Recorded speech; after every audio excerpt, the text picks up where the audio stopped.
A mis espaldas, la sede de la Organización de las Naciones Unidas en Nueva York, donde se votó la resolución para condenar la invasión de Rusia a Ucrania. ¿Y cómo quedó el marcador? 141 contra Putin, 5 a favor. ¿No se supone que Putin es el gran estratega? ¿No se supone que tiene al mundo en jaque? ¿No se supone que Putin va ganando la partida? Que es este hombre inteligentísimo, con una visión geopolítica superior. A ver, vamos a hacer un recuento de dónde están las cosas para Putin y para el mundo a una semana de que empezó la guerra. Estados Unidos, el gran enemigo de Putin, estaba despedazándose por dentro. Peleadísimos republicanos contra demócratas. ¿Y qué cree? En condenar la guerra de Putin contra Ucrania, han encontrado republicanos y demócratas un terreno común y hasta aplauden juntos. Otro rival, Europa. Europa estaba fracturada, estaban entre el Brexit y los populismos, cada país jalaba por su lado. Bueno, pues ya están unidos, indignados por la primera guerra en territorio europeo desde hace 80 años y decididos a frenar a Putin. La OTAN que odia a Putin, esta alianza militar de Estados Unidos y Europa. A la OTAN nadie la pelaba, había divisiones tremendas entre los países miembros. Bueno, hoy el bloque es más relevante que nunca y luce de nuevo cohesionado para hacerle frente a Rusia. Y encima China, su supuesto gran aliado. Bueno, China cada día se desmarca más de Putin. Una semana de guerra y podrá estar conquistando ciudades de Ucrania. Pero ese supuesto genio de la geopolítica llamado Vladimir Putin está cada vez más solo. Y encima se le viene una durísima crisis económica en su país. ¿Le salió bien la jugada? ¿O este es el inevitable destino de los autócratas? Porque ¿quién es Putin? Putin es un presidente fanático de su propia imagen, que fue concentrando todo el poder en su persona, que tiene a sus ricos favoritos, que encubre actos de corrupción, que aniquila instituciones, que aplica la justicia selectivamente, que ya canceló la democracia en su país y que a sus críticos y opositores los manda a matar o los manda a encarcelar. No fue así desde el principio, ¿eh? No. Al principio todo eran sonrisas. Putin lo fue haciendo poquito a poquito a lo largo de los 22 años que lleva en el poder, saltando entre presidente y primer ministro. Y hoy, ese Putin se da el lujo de amenazar al mundo. Кто бы ни пытался помешать нам, а тем более создать угрозы для нашей страны, для нашего народа, должны знать, что ответ России будет незамедлительным и приведет вас к таким последствиям, с которыми вы в своей истории еще никогда не сталкивались. Un dictador que quiere apropiarse un país al que decidió invadir sin ninguna razón. Ucrania no le hizo nada.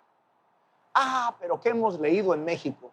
De algunos fanáticos de Putin, curiosamente, fanáticos también del gobierno actual, y que el presidente los alienta. Bueno, esos dicen que hay clara justificación para la invasión. Pues porque ¿cómo es posible que Ucrania, siendo vecino de Rusia, se atreva a buscar una alianza militar con Europa y Estados Unidos y entrar a la OTAN? ¿Se estarán dando cuenta de lo que están diciendo? Porque decirlo es una barbaridad, pero decirlo desde México es renunciar a que México tiene soberanía. Es decir, que México no puede hacer nada sin el visto bueno de los Estados Unidos y que si Estados Unidos lo considera, tiene derecho a invadir a México.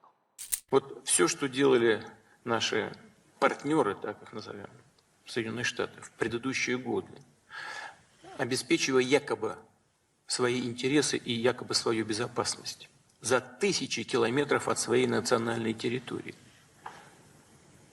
Они это делали, вот наиболее такие жесткие и яркие вещи, без всякой санкции Совета Безопасности ООН. Вот. Toda una vida haciendo política criticando a Estados Unidos para terminar igual. Como los americanos en Vietnam, Putin ordenó una invasión impopular. Como los americanos en Afganistán, trató de eliminar supuestas amenazas a la seguridad, pero terminó metiendo a su país en más problemas. Como los americanos en Irak, buscó justificar su guerra con mentiras. Porque si Bush inventó que Saddam Hussein tenía armas de destrucción masiva, Putin inventó que hay un genocidio de rusos a manos del gobierno ucraniano, al que acusa de neonazi, cuando el presidente ucraniano Zelensky es judío y algunos de sus familiares murieron en el Holocausto. No es extraño que tantos ucranianos estén dispuestos a defender su país con su propia vida. Después de siglos dominados por zares rusos, por Stalin, por los nazis, por los soviéticos, lo que menos quieren los ucranianos es regresar a un modelo imperialista y autocrático. Ellos lo que quieren es pertenecer a la Unión Europea, pero no es un tema geográfico. Es que se identifican con los valores de Europa, con la democracia, con las libertades. Звертаємось до Європейського Союзу щодо невідкладного приєднання України. Ми вдячні партнерам за те, що вони поряд з нами. Але наша мета – бути разом з усіма європейцями. І головне – бути на рівних. A los ucranianos les gusta más el modelo europeo que el ruso. Nada más en los últimos 20 años han armado casi 2 revoluciones para evitar que Rusia se apodere de ellos. Y la tercera es esta guerra, en la que los ciudadanos salieron a combatir y sorprendieron al mundo. Lo que parecía una barredora rusa que en cuestión de días, de horas, iba a apoderar de Ucrania, encontró muchos tropiezos en el camino. La sorpresa es que Ucrania ha resistido más de lo que se esperaba. Y eso se debe en gran parte al inesperado liderazgo del presidente Volodymyr Zelensky, a quien hasta antes de la guerra nadie tomaba en serio. ¿Por qué? Pues porque estudió leyes, pero no quiso ejercer como abogado. Le gustó más ser actor cómico. Вот так. Вот так.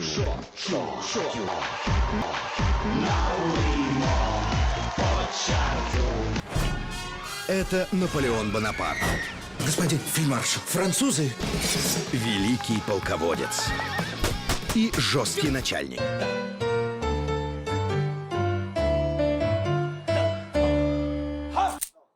¿Sabe cómo llegó a la presidencia? Por una serie de televisión en la que interpretaba el papel de un humilde maestro que se convierte en presidente de Ucrania y jura acabar con la corrupción.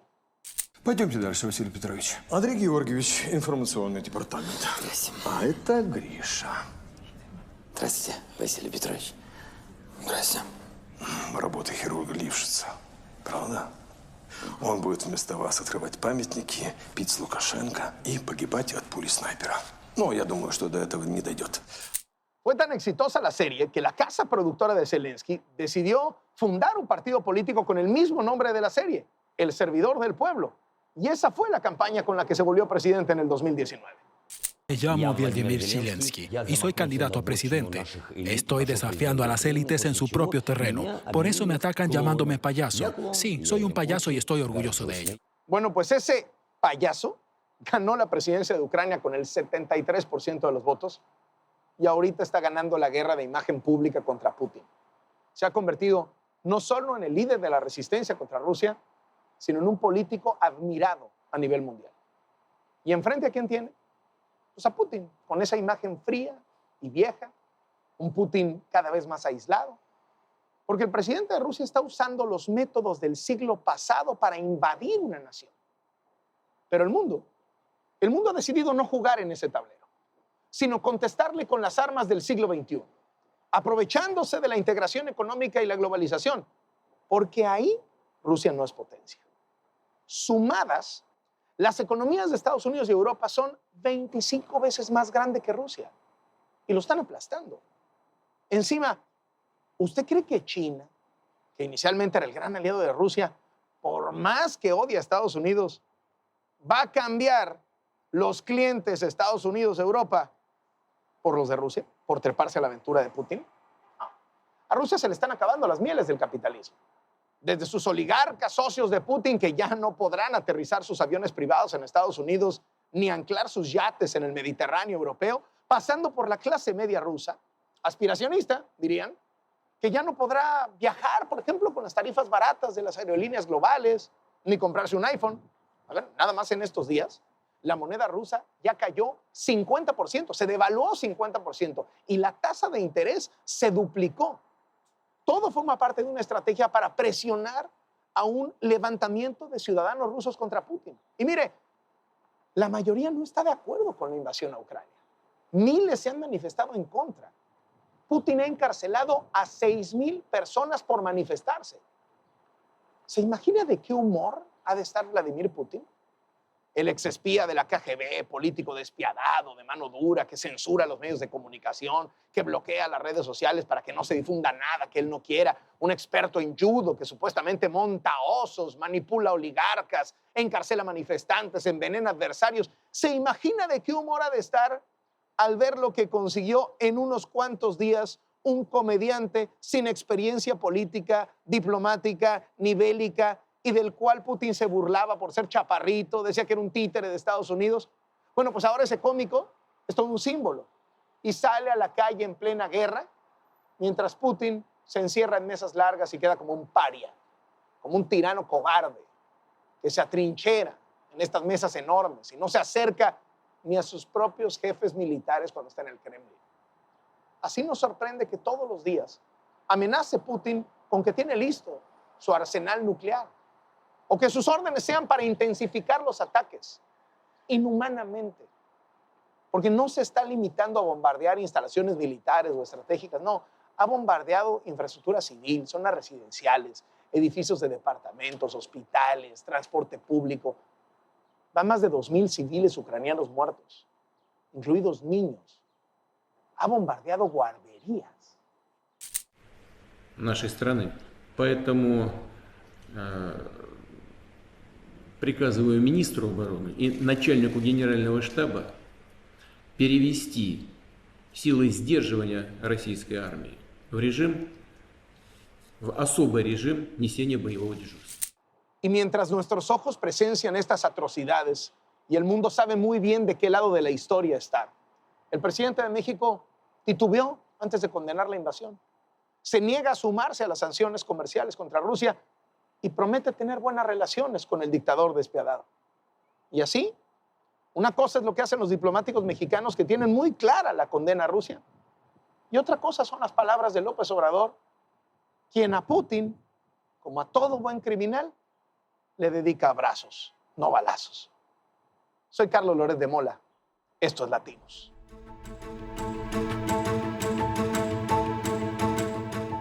Un millón de personas han tenido que huir de Ucrania por los bombardeos y la invasión de Rusia. 1 millón de personas que súbitamente han tenido que cambiar su destino. 1 millón de personas que no solamente son ucranianos, sino son ciudadanos de otras partes del mundo que huyeron de la violencia en sus propios países y encontraron refugio en Ucrania y ahora tienen que volver a huir. Este drama no perdona a nadie. No perdona a niños, no perdona a abuelos, no perdona a mujeres, no perdona a hombres. Pero así como esos salen, hay también quienes, inspirados por la defensa de la patria, regresan a Ucrania porque quieren darle la pelea a Putin. Este es un trabajo de mis compañeros Claudio Ochoa Huerta, Luis Amelo y Michelle Ordorica, enviados especiales.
Estas imágenes no tendrían que existir.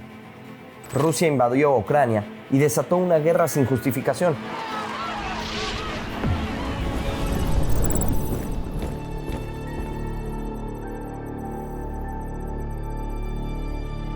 Esta modestísima estación de tren se ha convertido en el principal punto de escape de la población de Ucrania. Está en Przemyśl, Polonia, un pueblo de 60,000 habitantes que en una semana ha visto llegar al doble de su población. Según los cálculos, el país ha recibido a más de 400,000 personas del casi millón que huyó en estos días por la guerra. La política es de puertas abiertas, incluso hasta para los que llegan sin pasaporte. Eso convierte a Polonia en el puente favorito a la Europa de primer mundo, no solo para los ucranianos, sino para los originarios de otros países que se habían refugiado en Ucrania por los conflictos locales: Afganistán, Irak, India, Marruecos. Él es uno de ellos, de Siria. Solo alcanzó a decir que era estudiante y que no entendía por qué su vida se trataba de huir antes de que se le quebrara la voz.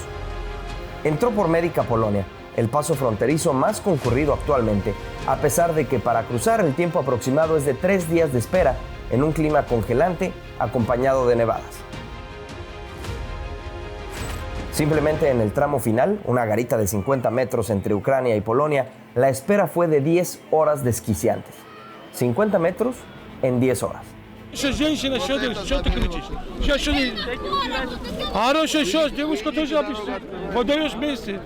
Él fue el único que intentó ayudar a un hombre que colapsó. Resistió poco en su idea. El mar de gente lo empujó y el otro quedó inconsciente en el piso, convertido en un tapete entre carriolas y maletas. Nadie más se preocupó por él. Todavía era territorio ucraniano, pero ahí actualmente solo importa darle batalla a Putin. Del lado polaco, la respuesta ante la crisis ha sido una cátedra para los demás países que enfrentan fenómenos migratorios. Desde que los ánimos comenzaron a calentarse entre Rusia y Ucrania a inicios de febrero, el gobierno preparó un plan. Primero lo básico, pedir ayuda de los ciudadanos para víveres, cobijas. Eso llegó en cascada. Los polacos saben lo que es vivir una guerra. Vikram Sandadi, por ejemplo, apoya con algo que hace la diferencia cuando alguien cambia de un país a otro, y no se diga en tiempos de guerra. We are giving people, Ukrainian people and other people who are coming from Ukraine to Poland, we are giving them a Leica mobile SIM card, which I work for, which is giving 20 GB of data and unlimited calls in Poland and 250 minutes to Ukraine. So we want to support the people who are in struggle to contact their families. Los polacos están tan preparados que alistaron comida para los animales que dejaron Ucrania con sus dueños, de ese tamaño. A la par de la sociedad, el gobierno polaco echó a andar la estrategia principal: policías, bomberos, médicos, psicólogos y organizaciones no gubernamentales para recibir y guiar a los refugiados de la guerra. Pero en estos cruces fronterizos, no solo hay gente que quiere huir de Ucrania, también están los que quieren regresar a dar la batalla. Volodymyr es mitad polaco, mitad ucraniano. Desde hace unos días se ha dedicado a darle aventón, hospedaje y comida gratis a los ucranianos que se quieren incorporar al ejército. Hoy trajo a uno que encontró en un chat de Telegram. Solicitaba ayuda para trasladarse, así que Volodymyr viajó 500 kilómetros por él y lo trajo. Ten kolega, którego właśnie przywiozłem tutaj na granicę, już był w wojskach z 1,5 roku. On skaka z spadochronu, także on ma doświadczenia z tym i dlatego też on zdecydował się wrócić do Ukrainy i bronić, ponieważ potrzebujemy osób z doświadczeniem i on naprawdę może pomóc i on to robi, on uświadamia to, że może czymkolwiek pomóc i on nie chce tutaj siedzieć. Po prostu niesamowity człowiek i zachwycam się tym człowiekiem. Nie mam słów, żeby to wyrazić. Dużo emocji i jak najszybciej, żeby to było. I oni chcą po prostu bronić swój kraj, tam rodziny, tam budynki i trzeba po prostu zabić Putina y koniec, y skończyć tą wojnę. El siguiente plan de Volodymyr es terminar de juntar la última parte de dinero que le hace falta para comprar un jeep, cruzarlo a Ucrania y entregárselo a su papá, que forma parte del ejército y necesita defender a su pueblo, Volynsky. Y aquí es donde uno entiende por qué para Putin y para su ejército las cosas no han sido tan fáciles en Ucrania, al menos hasta ahora.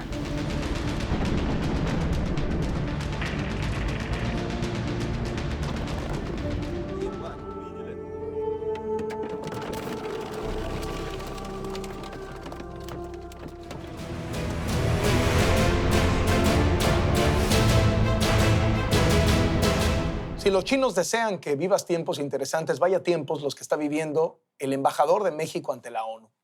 No solo porque tiene un asiento en el Consejo de Seguridad de Naciones Unidas, porque lo ha presidido durante el tiempo que corresponde, sino porque además está hoy México en la mesa donde se están tomando las más importantes decisiones y están dando las más importantes posturas en medio de la invasión de Rusia a Ucrania. Agradezco muchísimo al doctor Juan Ramón de la Fuente que nos acompañe hoy en Latinos. Doctor, muchísimas gracias. Al contrario, Carlos, pues sí, una gran responsabilidad. ¿Se imaginó alguna vez que estaría en estas? Yo no me imaginé que iba a haber una guerra pronto y bueno, pues la verdad es que hay que enfrentarlo.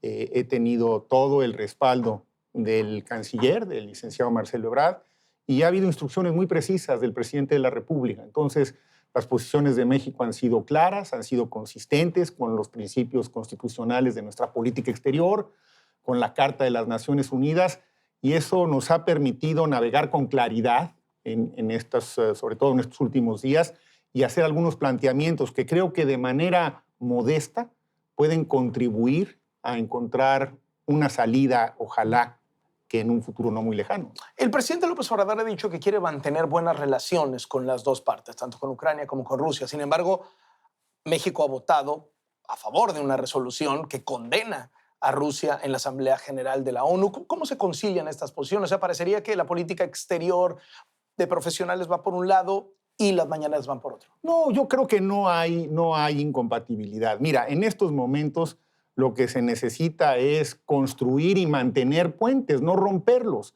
Yo he tenido discusiones muy fuertes con el embajador ruso en el Consejo, no solamente en esta ocasión, hemos condenado su invasión y, sin embargo, mantenemos un modus operandi. O sea, hay que hablar. ¿Cómo es eso? ¿Cómo es esa parte? ¿No? Es decir, ¿cómo les va cuando están sentados a la misma mesa? ¿Cómo se llevan el embajador de Ucrania con el embajador de Rusia, con el de Estados Unidos, con usted, el de México? ¿Cómo es eso? Hay una diplomacia muy profesional, de la cual, por cierto, habría mucho que aprender, porque cuando tú llevas la voz de tu país, pues lo expresas con la mayor claridad que puedas o con las instrucciones que te hayan dado.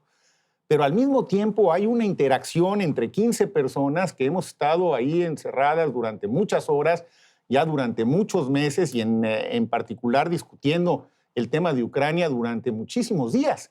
Entonces, por supuesto que hay una interacción y el presidente del Consejo, que es el que tiene que asumir el doble papel, en este caso debo decirlo, que el embajador ruso lo hizo, en mi opinión, muy bien. Le tocó ser presidente del Consejo, que es un poco el que reparte el juego, pero además tiene que llevar la postura del país, ¿no? Así es, y yo creo que lo hizo con un gran profesionalismo y se lo dije.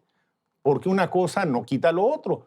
Cuando a él le tocó hablar a nombre de su país, fue contundente, fue claro, fue confrontativo, y cuando le tocó hablar como presidente del Consejo, la verdad es que lo hizo con una enorme capacidad para mantener siempre un diálogo fluido, dejar que todas las voces se expresaran, y el Consejo sesionó, no llegó a los acuerdos que a México le hubieran gustado y a otros países, pero el Consejo sesionó, yo diría, que de una manera regular. Me echo 2 semanas para atrás, doctor de la Fuente.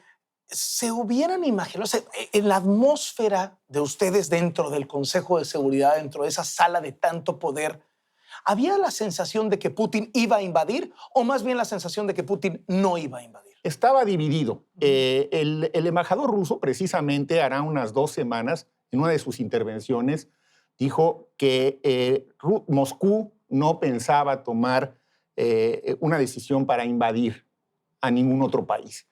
Cuando yo lo escuché y me tocó mi turno hablar, de manera directa, como lo estoy haciendo contigo, le dije, me da mucho gusto y lo voy a citar. Y cité textualmente esto, para decir que nos haya dicho que no tienen pensado invadir. ¿Les mintió? Bueno, o le cambiaron a él las instrucciones.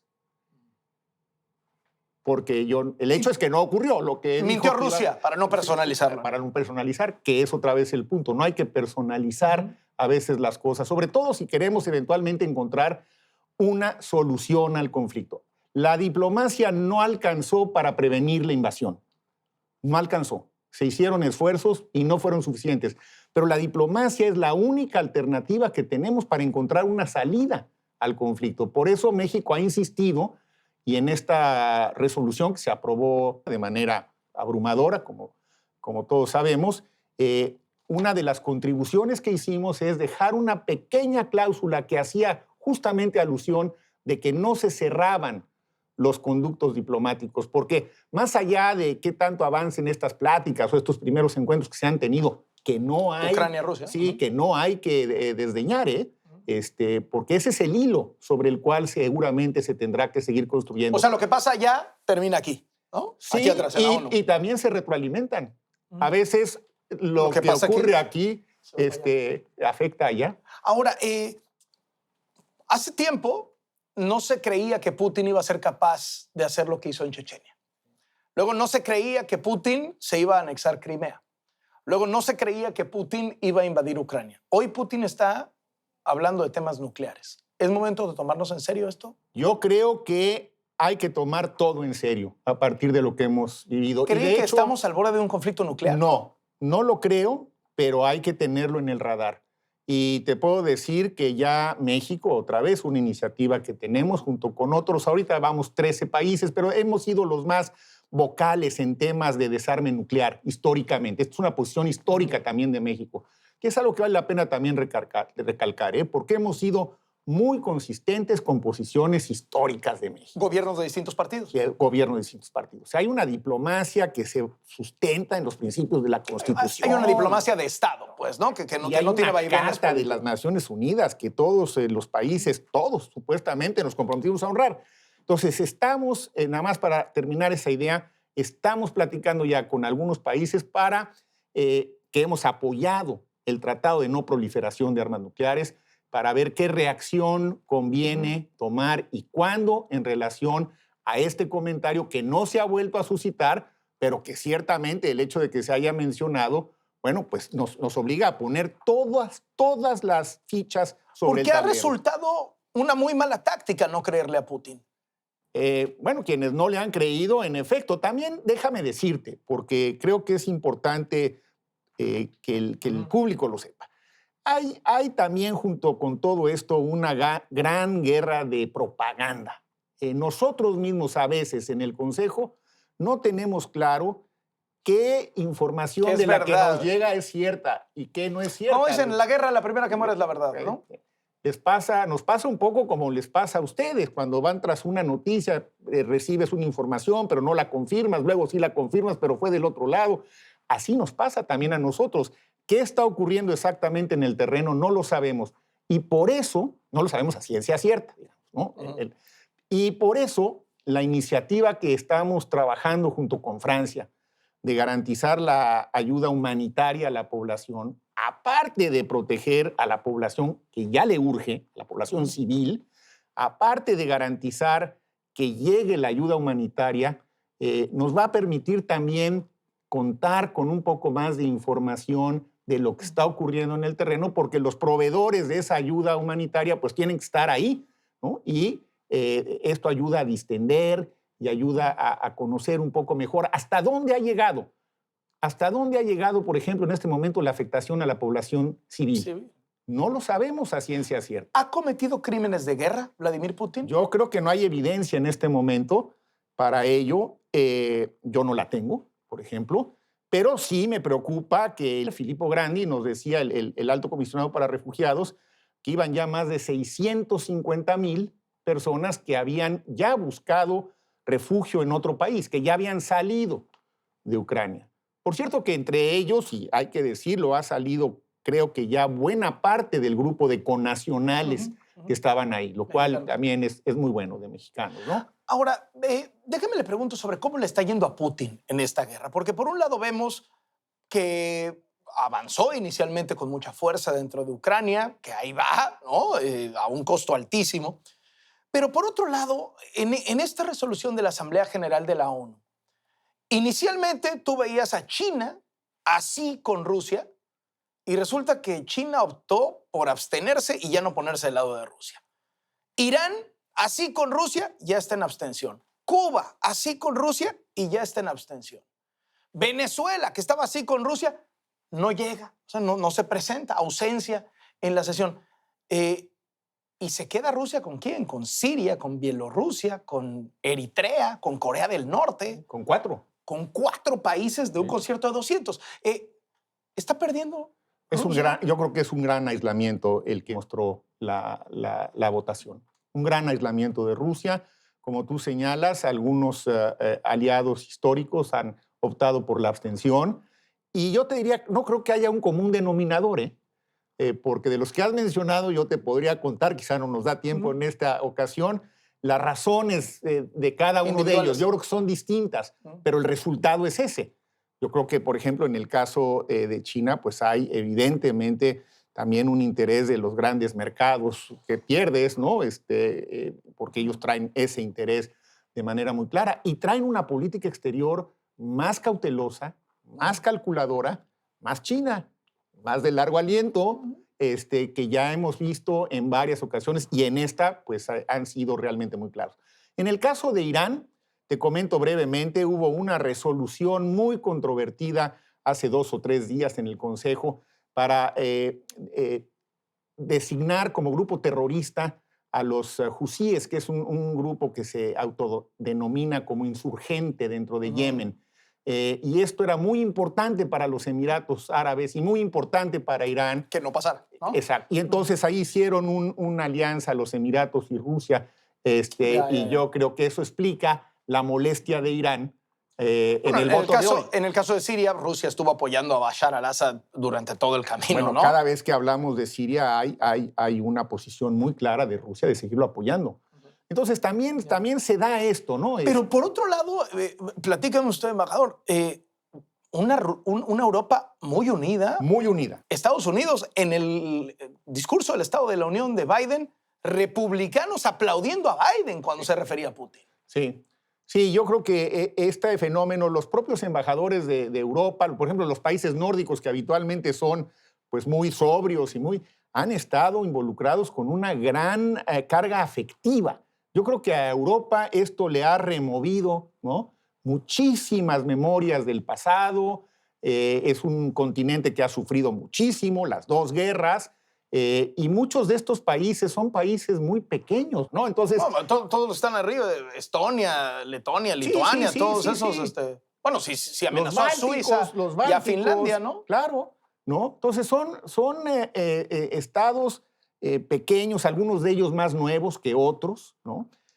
Muy frágiles, y la verdad es que hay una gran unión de Europa. Bueno, Europa juega sus fichas. Los aliados de la OTAN, que es un tratado militar, juegan sus fichas. A México, ¿qué le toca? Nosotros no somos ni una potencia militar, ni una potencia económica. Entonces, ¿qué papel nos toca? El que creo que estamos jugando, el meternos por el lado de la protección a la población civil, de seguir insistiendo en el diálogo, de garantizar que llegue la ayuda humanitaria, y hacer los esfuerzos que podamos hacer para tratar de que se restauren las mesas de diálogo y que la diplomacia vuelva a aparecer en el escenario. Ese es el papel que nos toca. Europa juega el suyo, Estados Unidos juega el suyo, y cada uno de los países, bueno, pues también trata de contribuir. Estamos en el lugar correcto, en el sitio correcto de la historia, doctor de la Fuente, porque, a ver, aquí claramente hay una víctima y un victimario. Yo creo que estamos en el lugar que México tiene que estar. México es un país que tiene presencia, que tiene tradición, que tiene una diplomacia muy contundente y que puede contribuir en un momento dado a encontrar una solución. Ahí nos eligieron, ahí estamos. Yo creo que pues está mejor para México, honradamente, con toda la responsabilidad que conlleva, y lo digo con toda seriedad, en este momento formar parte de la mesa donde se toman las grandes decisiones, que estar al margen de ellas. ¿Tiene justificación lo que hizo Vladimir Putin o lo que está haciendo Vladimir Putin? A ver, Carlos, yo creo que ninguna guerra es justificable.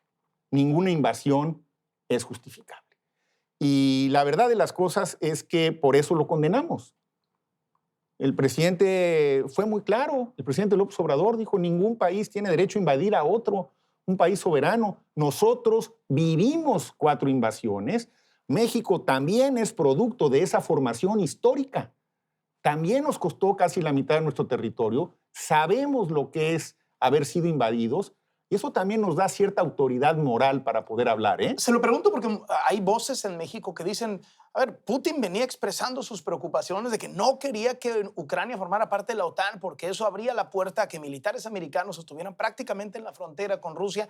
Tiene razón en sus argumentos. Bueno, hay algo de razón. Por eso creo que es muy importante que no se cierre el diálogo y que no se cierre nunca la diplomacia. Y mira, un ejemplo muy claro de lo que acabas de decir es lo que pasó en 1964 en Cuba.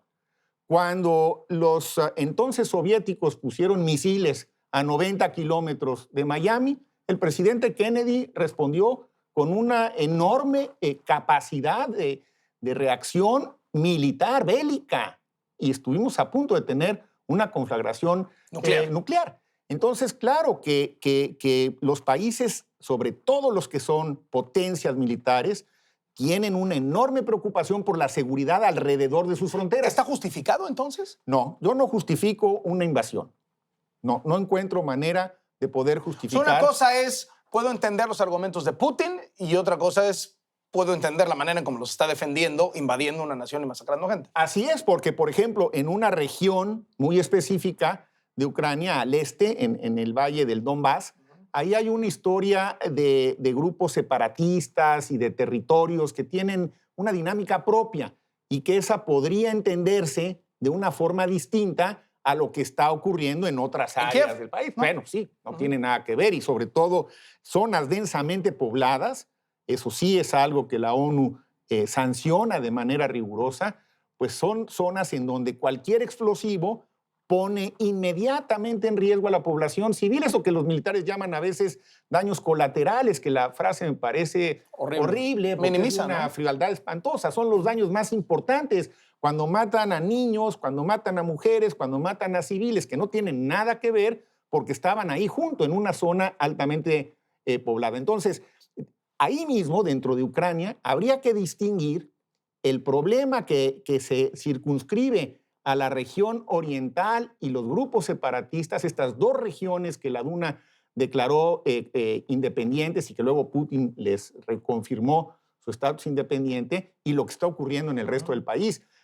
Bueno, son dinámicas distintas, pero en ningún caso creo, y es el punto central y que explica una de las posiciones de México, en ningún caso la invasión de un Estado soberano por otro puede justificarse. ¿Se va a poner peor, doctor? No le veo todavía la salida. No se la veo. Por eso creo que la iniciativa de resolución que estamos trabajando con Francia puede ayudar si es que logramos que se apruebe. ¿Cree que esto termina cuando Rusia se apropie de Ucrania y ya sea caiga o, toco madera, maten al presidente?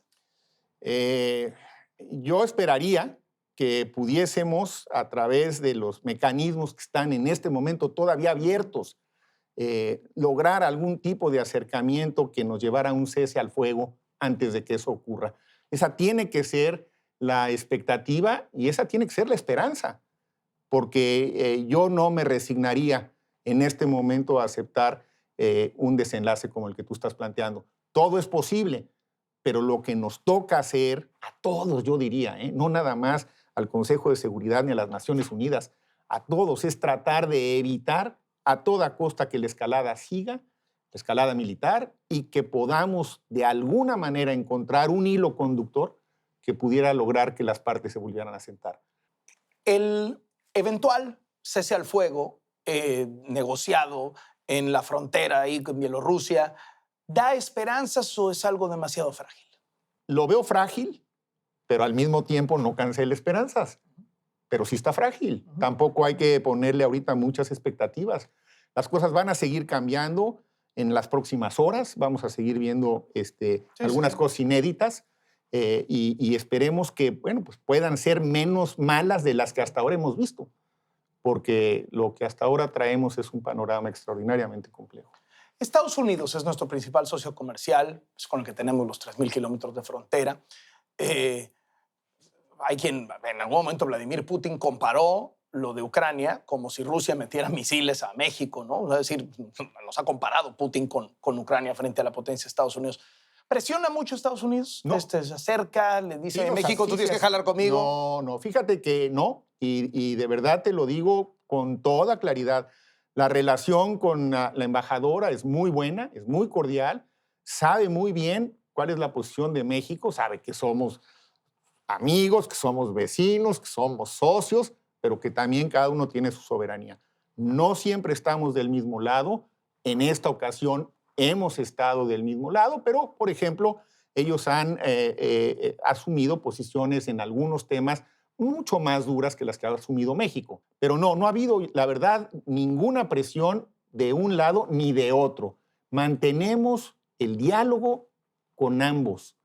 Y en términos, como tiene que hacerlo México, en términos de nuestra neutralidad, porque en el fondo México es un país pacifista. Entonces, pero cuando hay un momento de ser neutrales, doctor. A ver, de no tomar las armas, pues sí. Yo creo que a México no le toca tomar, no tenemos, no somos una potencia militar, ¿no? ¿Sanciones comerciales? Las que la ONU plantea. No somos una potencia económica. Vamos con las Naciones Unidas. Entonces, tampoco es cierto que no estemos más activos. Sí estamos activos dentro de la dinámica de la ONU, con el paquete de la ONU. Por eso firmamos y apoyamos esta resolución. Pero al no ser una potencia militar, al no ser una potencia económica, la verdad es que, pues, qué bueno que estamos aquí en la ONU. Por eso esto también abona a lo que tú me preguntabas hace rato. Y al final, doctor, se saludan. Es decir, después de que se dice lo que se dicen, se acercan el embajador de Ucrania con el de Rusia y se saludan. Yo creo que el de Rusia y el de Ucrania no creo que se estén saludando en este momento, pero tampoco ocurre que se estén insultando. Pero en el Consejo de Seguridad, yo te puedo decir, en momentos álgidos, en momentos difíciles, no dejamos de tener esta relación profesional, cordial, respetuosa, no te diría que afectuosa siempre, pero sí respetuosa. Y esa es también la esencia de la diplomacia, ¿eh? Porque si no se mantiene eso, entonces no puedes mantener una mesa de diálogo funcionando. Usted que prácticamente los últimos días ha vivido aquí atrás, en la ONU, y cuando está debate el papel de la ONU, ¿sirve la ONU cuando estamos viendo algo así? Mira, yo creo que sí. ¿No fue capaz de evitar la invasión? Pues no. Pero creo que las cosas estarían mucho peor sin la ONU. Y si hay alguna solución pronto, que espero que la haya, la ONU va a jugar un papel importante. Doctor, muchísimas gracias por esta entrevista con nosotros. Carlos, buenas tardes. Y enhorabuena, porque ha de estar viviendo usted algunas de las grandes experiencias, quizá la experiencia más intensa de su vida. Pues ha estado intenso y trataremos de seguir cumpliendo con responsabilidad esta delicada tarea. Muchísimas gracias. El embajador, gracias. Hasta luego. El embajador de México en la ONU, el doctor Juan Ramón de la Fuente.